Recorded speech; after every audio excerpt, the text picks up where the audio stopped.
बहुत समय पहले एक समृद्ध और खूबसूरत राज्य था जिसका नाम विजयनगर था। इस राज्य के राजा वीरेंद्र और रानी लक्ष्मी का राज था। दोनों बहुत ही बुद्धिमान और दयालु थे, लेकिन एक बड़ी परेशानी थी। रानी लक्ष्मी के पास कोई संतान नहीं थी। वे दोनों सालों से संतान प्राप्ति के लिए दुखी थे, क्योंकि उनका राज्य एक उत्तराधिकारी की प्रतीक्षा कर रहा था। राजा वीरेंद्र ने कई पुजारियों और तंत्र मंत्रियों से मदद ली, लेकिन फिर भी रानी लक्ष्मी गर्भवती नहीं हो पाई। राज्य की जनता और मंत्री भी इस मुद्दे को लेकर चिंतित थे। राजा को यह देखकर बड़ा दुख होता था, लेकिन उसने कभी भी हार नहीं मानी। वह अपनी पत्नी को खुश रखने के लिए हर संभव कोशिश करता था। एक दिन महल में एक नई महिला आई। उसका नाम था देवी श्री, जो एक अत्यंत खूबसूरत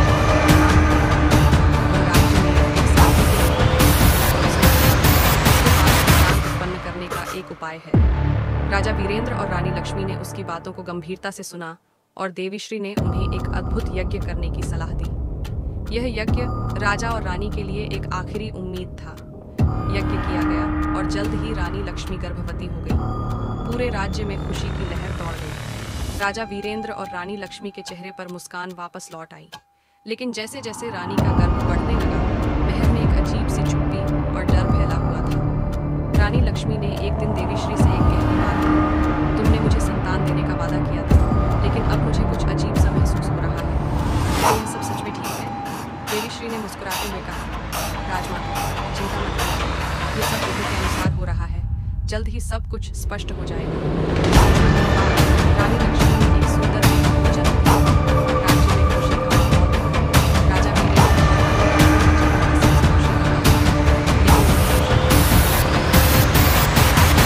एक घना रहस्य था। रानी लक्ष्मी का बेटा बहुत ही विचित्र व्यवहार करने लगा। वह रात रात भर जागता और बिना किसी कारण के रोता रहता। एक दिन रानी ने महसूस किया कि उसका बच्चा असामान्य रूप से बड़बड़ाता रहता है, जैसे वह किसी से बातें कर रहा हो। राजमहल में एक रहस्यमयी घटना घटने लगी। रानी लक्ष्मी को यह महसूस हुआ कि उसकी संतान केवल एक बच्चा नहीं थी, बल्कि वह किसी बड़े खेल का हिस्सा थी। राजा वीरेंद्र भी धीरे धीरे महसूस करने लगा कि कुछ अजीब हो रहा है, लेकिन उसे किसी पर शक नहीं हुआ। एक रात जब रानी लक्ष्मी अपने बेटे को सोते हुए देख रही थी, उसे एक आवाज सुनाई दी, तुमने जो किया है अब तुम्हारे लिए बहुत खतरनाक साबित होने वाला है। यह आवाज कोई और नहीं बल्कि देवीश्री, जो अब महल में कभी नहीं दिखाई दी थी। रानी लक्ष्मी ने सच्चाई जानने की कोशिश की। वह रात के अंधेरे में अपने बेटे के कमरे में घुसी, देखा कि उसका बच्चा कहीं नहीं था,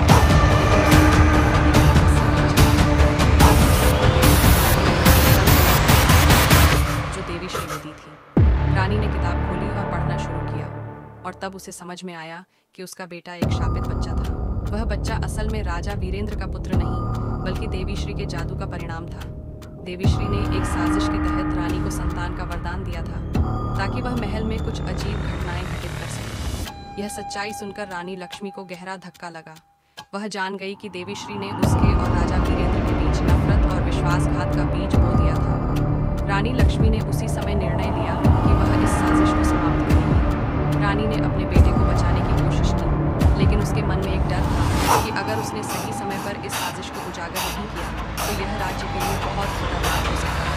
वह देवीश्री की खोज में निकली और आखिरकार उसे एक अंधेरी देवीश्री ने रानी से कहा, तुमने मुझे समझ लिया, लेकिन अब तुम इसे बदल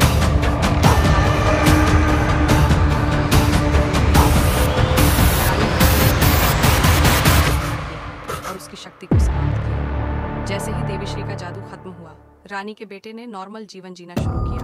राजा वीरेंद्र और रानी लक्ष्मी ने अपने बेटे को पूरी तरह से बचा लिया और महल में शांति लौट आई।